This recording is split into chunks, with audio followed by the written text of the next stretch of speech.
בואו נעשה ממש סיור מוחין קצר, ככה שייתן לנו התחלה של הנושא הזה. למי היה עוד טושים? הטוש הזה מסתכל... יכולה להביא? למורה לאיכות הסביבה.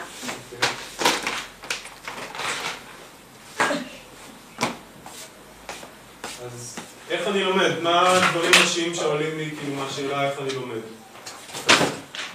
זיכרון. אוקיי, זיכרון.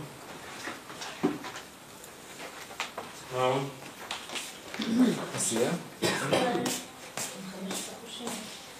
אוקיי, חושים. ניסוי וטעייה זה קשה לי. מעניין מה שם. צורך. דיאלוג.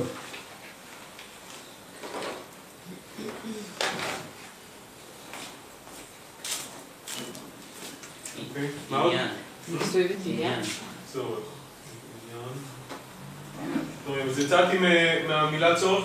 שוב, אין עניין, כשאני עושה סיור מוחין עם עצמי או עם אנשים, אני לא מתחיל לחשוב, אוי, אבל זה עכשיו יכול להיות ככה, אני פשוט זורם עם זה. אחר כך, אני יודע שכל הדברים, כל הרצף של התודעה שלי והתודעה הקולקטיבית שהייתה באותו זמן נמצאת. יש לי מיכל, אספתי את המיכל הזה. עכשיו אני יכול להתחיל לערוך את זה. אולי אני הופך את זה לטבלאות, אולי אני הופך את זה ל-to-do list, אולי אני הופך את זה לרשימה של דברים שאני רוצה לחקור, whatever, לא משנה מה. אבל קודם כל אני יודע שהדבר הזה נכנס לתוך איזשהו מיכל, שבו אני אוסף את זה. אז בעצם אחד הדברים שהמיינדמפ עושה הוא בעצם מיכל אגירה לחשיבה אסוציאטיבית. אוקיי? ושזה אנחנו קוראים לזה מפת חשיבה. היא בעצם מראה את המפה של ההשתלשלות של הרצף החשיבה שלי אישית, אם אני עושה את זה לבד, או קולקטיבי של האנשים שהיו ביחד בקבוצה. אז היה צורך, עניין, איזה עוד דברים עלו? קריאה. קריאה. אז בזיכרון, בחושים, אני יכול לחבר את זה.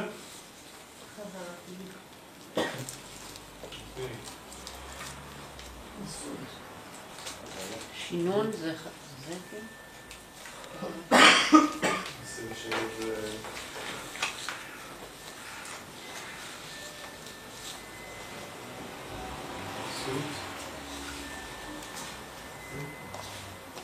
שיחה. בשיחה? כן. עכשיו, אם אני ממש מתוחכם, אני כבר מראש חושב על צבעים שונים לדברים שאני כרגע לא עשיתי את זה, אבל אפשר, כאילו, בדרך כלל בעיבוד השני של מפת חשיבה זה כבר ממש לעשות הפרדה של צבעים. מפות חשיבה האלה היפות שראיתם ומי שישב, זה לא היה בסיור מוחין, זה מי שישב וכבר עשה ממש, זה חוץ מזה שיש איזשהו יופי ויזואלי. אוקיי? התגוננות של החושים.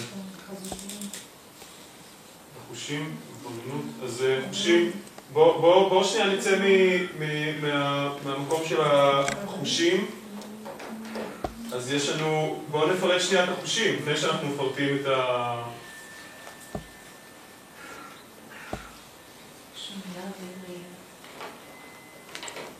כי בעצם אם אני עובד בצורה הזו, אז אני יכול אחר כך יוצאים מזה עוד דברים. אז יש לי שמיעה.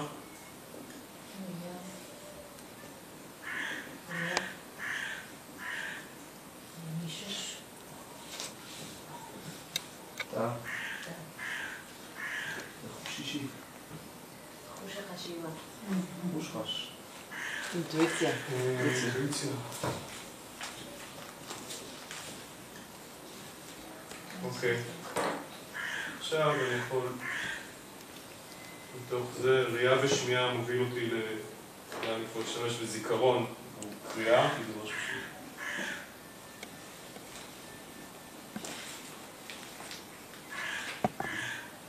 אוקיי. גם ריח משפיע על הזיכרון. נכון, מתחבר. נכון, כן. מתחבר לזיכרון. אז פשוט הזיכרון וחושים. הרבה פעמים מה שאני עושה בדבר כזה, אני יכול להריץ.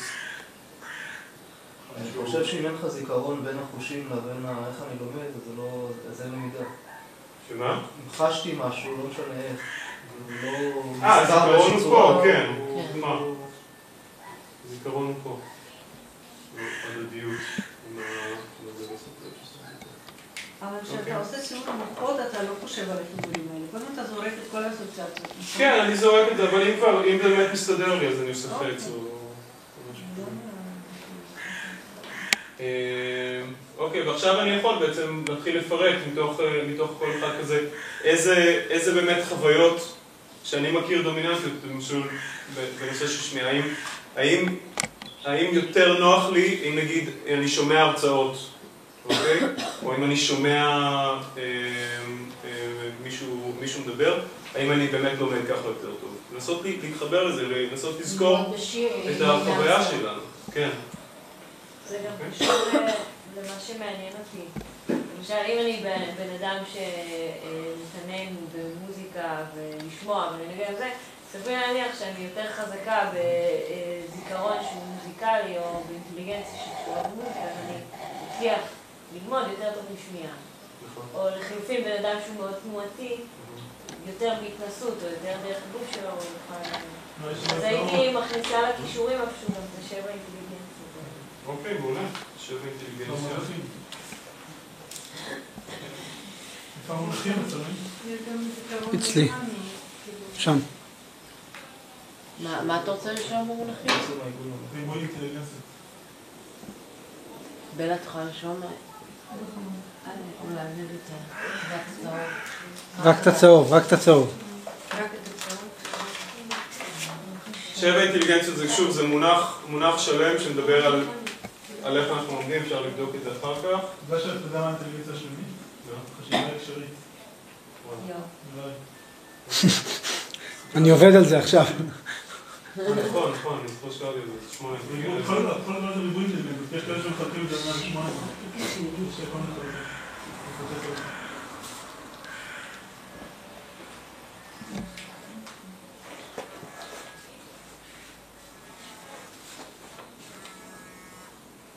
אוקיי, כתבנו פה צורך.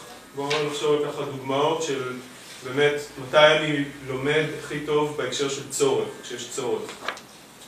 איזה... אני רוצה לאכול, אני אומר לי בשם. מוטיבציה. הישרדות. יש לי סתימה בצנרת, ויש מה לעשות מערכת מים. צורך. משבר אולי, או שיש בעיה, אז מחפשים פתרון. אמיתית. חיים. ניסיון חיים. תגמול.